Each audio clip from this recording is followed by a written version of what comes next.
Bonjour à tous. Aujourd'hui, on fait la différence entre un circuit en série et un circuit en dérivation. Nous allons partir de ce simple circuit constitué d'une pile plate et d'une lampe. Et nous allons voir comment associer une deuxième lampe à ce circuit.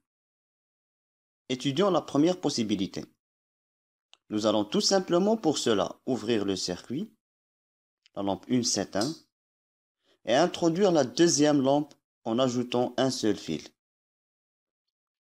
Les deux lampes sont associées l'une à la suite de l'autre, formant une seule boucle avec le générateur. Dans ce cas, le circuit est en série. Nous allons voir cette fois-ci qu'il existe une deuxième possibilité. Pour cela, revenons au circuit de départ. Nous pouvons introduire la deuxième lampe dans le circuit sans débrancher la première.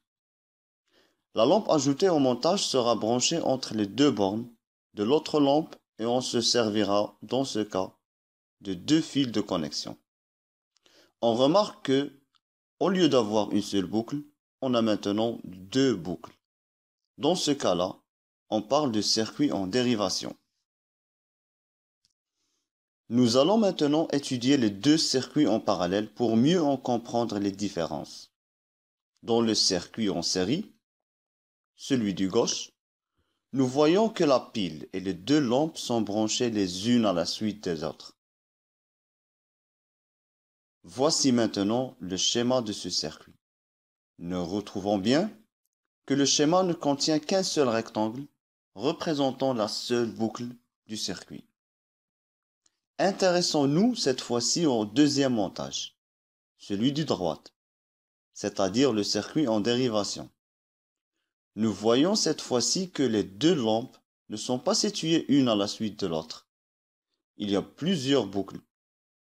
Et si nous schématisons ce montage, voici ce que cela donne.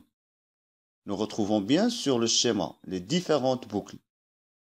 La boucle en jaune contenant la pile et la lampe L1, la deuxième boucle en bleu qui contient la pile et la lampe L2.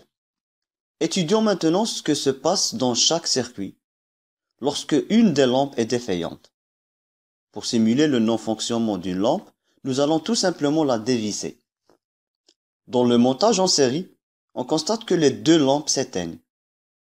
Quelle que soit la lampe en panne, l'autre cesse de fonctionner. Le circuit étant composé d'une seule boucle, la lampe en panne constitue en effet une ouverture dans la boucle, ce qui empêche le courant de circuler. Contrairement au circuit en série, lorsque une des lampes est dévissée dans le circuit en dérivation, les autres continuent de fonctionner.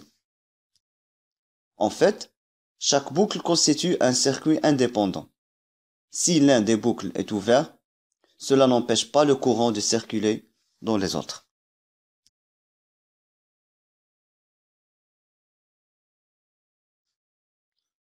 Étudions maintenant l'influence du nombre de lampes dans chaque montage. En rajoutant une deuxième lampe en série, nous remarquons que l'éclat de la première lampe a diminué. Ainsi, l'énergie transférée par le générateur est partagée entre les deux lampes. Donc, plus il y a de lampes, moins il y a d'énergie électrique disponible pour chacune. L'éclat des lampes diminue. Dans le circuit en dérivation, les deux lampes brillent de la même façon que si chacune d'elles est seule dans le circuit. En plus, si nous rajoutons une troisième lampe, on constate que cette lampe ajoutée n'a aucune influence sur les deux premières.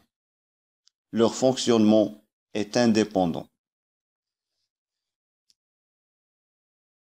Alors on va s'intéresser maintenant un petit peu au vocabulaire qui est associé au circuit dont les dipôles sont branchés en dérivation.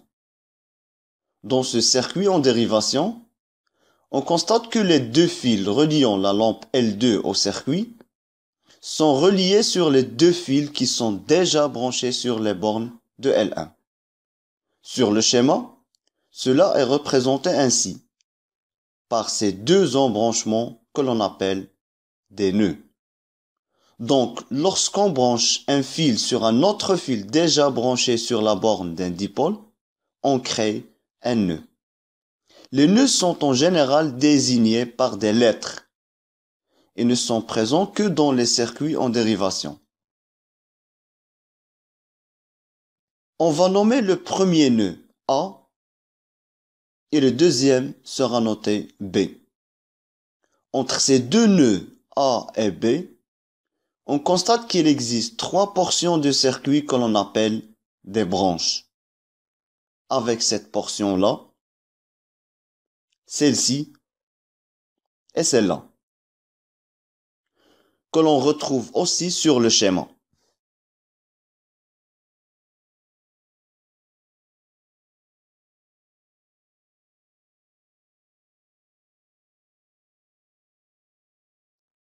Les branches peuvent être désignées à l'aide des lettres utilisées pour noter les nœuds et les dipôles qu'elles contiennent.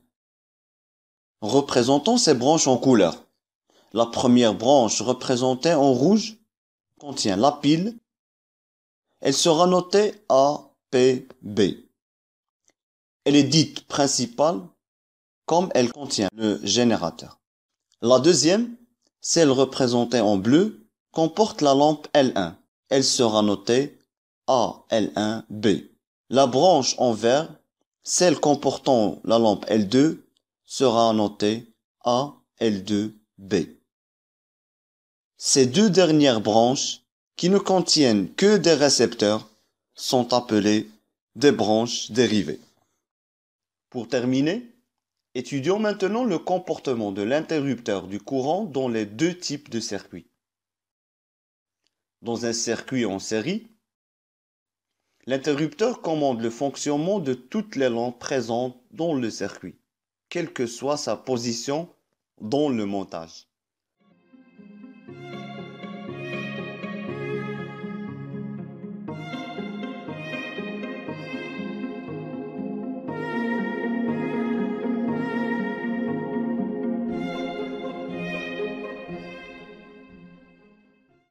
Le comportement de l'interrupteur dans un circuit en dérivation dépend de sa position dans le montage.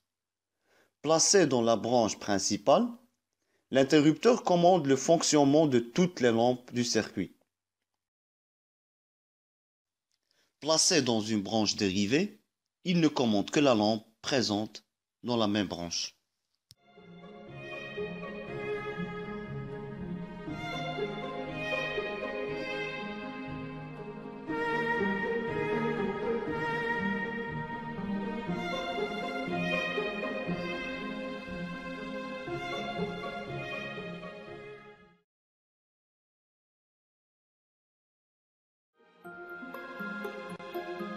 Voilà, cette vidéo est terminée, j'espère qu'elle vous a aidé.